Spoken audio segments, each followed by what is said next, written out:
Hello folks, my name is Kim. I'm a lifeguard and I'm here today to talk about how to prevent injury and provide care in flood. Flooding occurs everywhere. Did you know that flooding is the second most serious disaster worldwide?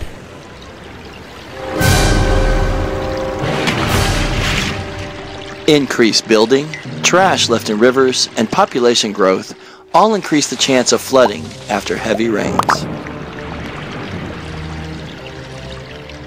Sewers and floodways need a free flow, but it's slowed or stopped when garbage clogs them. Pay close attention to weather changes and weather reports.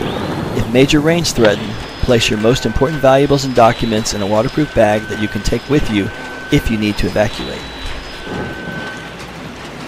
If your home is going to flood, turn off all electric, gas, and water supplies. Close your home's doors and windows to avoid entry of debris and wild animals. Use wireless phones instead of wired phones, and always keep a battery-powered light ready to use. Candles and other flammable lights are very dangerous. They can cause fires, so they should not be used. Some floods occur very quickly. Don't ever risk you or your family's life to save your possessions. If a flood requires you to leave the house, look for higher, drier, and a safer place nearby. At any sign of a major rain, monitor the water level by your house, even at night. If you're trapped by flooding, call for professional help immediately and stay in the safest possible place until the water levels decrease or help arrives.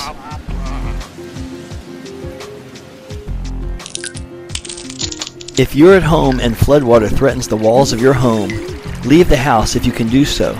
Also, leave the house if you notice any leaking, cracked walls, or strange sounds, which may be signs of landslides. If you cannot safely abandon the house, go to the highest point and try to keep calm, then call for help and protect yourself. In rural areas, procedures may be different. If you have fenced animals, open the gates or cut the fences and release them so they have a chance to save themselves. Make sure your pets are not confined. And let your neighbors know about the flooding.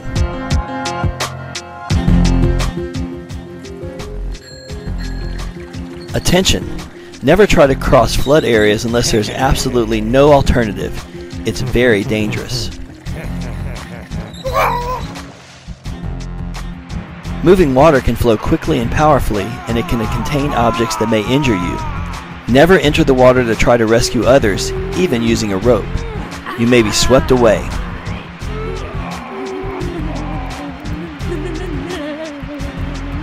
Instead, stay in a safe place and throw simple floating objects like an ice chest or something similar. If you are caught by a water flow, keep floating with your stomach up and feet downstream to protect your head. Any injury to your head can greatly increase the risk of drowning. If you're going to help someone using a rope, always do so from the side, using the water flow to your advantage. And do not forget to tie the rope to a securely fixed place. Avoid overhead bridges. Stay away from electric posts, as electric shock is a frequent cause of injuries. If you use a boat, be sure to use a life jacket, even if you know how to swim. Never let your children play in flood water. Use only bottled or chlorinated water and never reuse flood water. After flooding, many people experience signs and symptoms of illness. If you or your family experience fever, vomiting, diarrhea, abdominal or leg pain, or even get a skin rash, get medical assistance and inform your doctor about contact with floodwater. All of this is for your safety. If you have to evacuate your home, do not return until you're informed by authorities that it is safe to go back. If you're unsure, don't risk your safety. Call for professional help and advise them of your situation.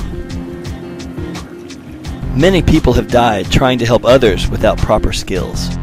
Use caution after the flood subsides. Before entering your house, be sure it's safe. To avoid fire, electrical shock, and explosion, don't turn on the lights, electricity, or gas until you know they're safe. If possible, return to your home in daylight and use boots and gloves to clean things without directly contacting contaminated items. To decontaminate your home and water supply, use a small spoon of chlorine bleach in 1 liter of water. If your house was destroyed by the flood, consider rebuilding at a different location, because floods can reoccur. When rebuilding, don't try to handle pipes and drains by yourself. Get professional help. The actions of humans are the greatest cause of flood-related problems such as drowning and disease. But we're also the solution in avoiding these problems. If all of us take simple but important actions, we can greatly reduce the tragedies caused by flooding. So folks, while in a flood, don't risk your life trying to save your possessions. Your life is much more valuable than anything else. Share all these tips with your friends and help them be safe too.